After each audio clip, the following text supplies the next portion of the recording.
सुर कल्याण जो दास्तान ॿियूं उन जा कुझु जेके दोस्तनि रखूं था सूफ़ी ते आहिनि। सूफ़ी कीअं हूंदो आहे? सूफ़ीअ शेर सभिनि में जीअं रगुनि में साह साह न करे ॻाल्हिड़ी जा परोड़े पसा आहेसि इहो गुनाह जीअं का करे पधी। सूफ़ी सालिम सेविया जे अक्सर सी अॻियार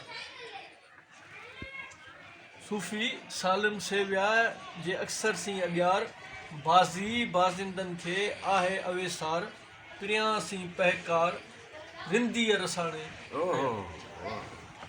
वरी सूफ़ी खे चए थो सूफ़ी चाई सूफ़ी चाई सद करी सूफ़ी ई न सलाह। सूफ़ी थियणो त पाण मां ख़्वाहिशूं पाण मां जेके सूफ़ी चाई सद करी सूफ़ी इहो न सलाह काटे विझ कुलाह हण उछले आग में। कुलाह चवंदा आहिनि जेका ताजदार टोपी थींदी आहे ईअं जेको आहे चोंब वारी ताजदार टोपी चए थो उहा मतिलबु पंहिंजी अना खे ख़तमु कर।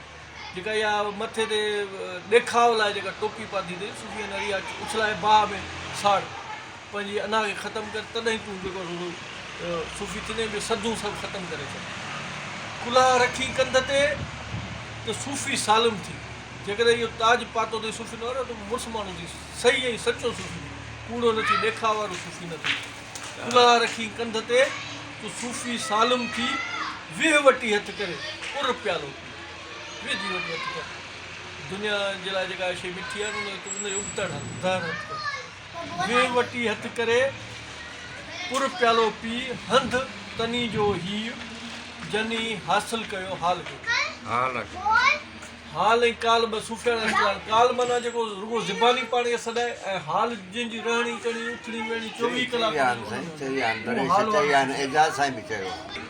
लाकूफ़ी कोन भांइस के उहो कंहिंजे चवण में कोन पंहिंजी मर्ज़ी सां ज़िंदगी गुज़ारे थो उनजे करे सूफ़ी लाकूफ़ी कोन भांइस केर मंझाई मंझ विढ़े पधर नाइस पेर जनी साणस वे थे तनी जो बार जंहिंजो हिन सां वेर आहे उन्हनि जो वाइरो आहे भलाई थो करे। ॾिने ॾुखोया अण ॾिने राज़ी रहिया ॾुखोया अण ॾिने राज़ी रहिया। वॾी वॾी सूफ़ी जी आहे त हू पिनंदो न आहे पर जेकॾहिं केरु हुनखे ज़ोर ज़बरदस्ती ॾींदो आहे तॾहिं हुनखे तकलीफ़ अचंदी आहे छाकाणि त हू गैरला खां घुरण ई न चाहींदो हुनजो मुकमल तौर ते अलाह ते तवकल हूंदी आहे जंहिं करे ॾिने ॾुखोया अण ॾिने राज़ी रहिया। सूफ़ी से थिया जीअं कीन खयूं पाण खे कुझु न खयूं बाक़ी ॿ बेत आहिनि हासिल जनी हाल हासिल जनी हाल सूफ़ी जिम सॾाई जेकॾहिं हाल हासिल अथई त पोइ भली सूफ़ी सॾा न त न सॾा कोन्हे तनी काल वथूं जिन वञायूं वथूं जन वञायूं सूफ़ी सालिम से जिन दुनिया जा जेके असबाब आहिनि या दुनिया जी जेके राह रस्मूं उहे छॾे ॾियूं वथूं जन वञायूं सूफ़ी सालिम से हाणे तनी खे ॾोरियां ॾोरे न रहां उनखे ॻोल्हियूं पिया पर उहे लभनि नथा। ॿियो सूफ़ी जी आहे त हू हर भरां कंहिंखे पेरे पवणु ॾींदो आहे हर भरां कंहिंखे जेको आहे माना कंहिंजे खे इहो न घुरंदो आहे त हर भरां केरु ताज़ीमा तर्क थिया वाखाणा विया न हुननि खे वाखाण जी ज़रूरत आहे न हुननि खे ताज़ीम जी ज़रूरत आहे। वञी तित पिया जित निहायत नाहकम वञी उते वेठा आहिनि जिते का ख़बरचारी न आहे हुननि जी माना हुननि खे हर भरां ख़ामखाई जी इज़त ख़ुशामद बि नथी वणे ऐं उन्हनि खे जेको आहे सो वाखाण बि नथी वणे। ताज़ीमा तर्क थिया वाखाणा विया वञी तित पिया जित निहायत नाहक आख़िरी आहे त महरूम ई मरी विया महरूम ई मरी विया माहिर थी न मुआ माना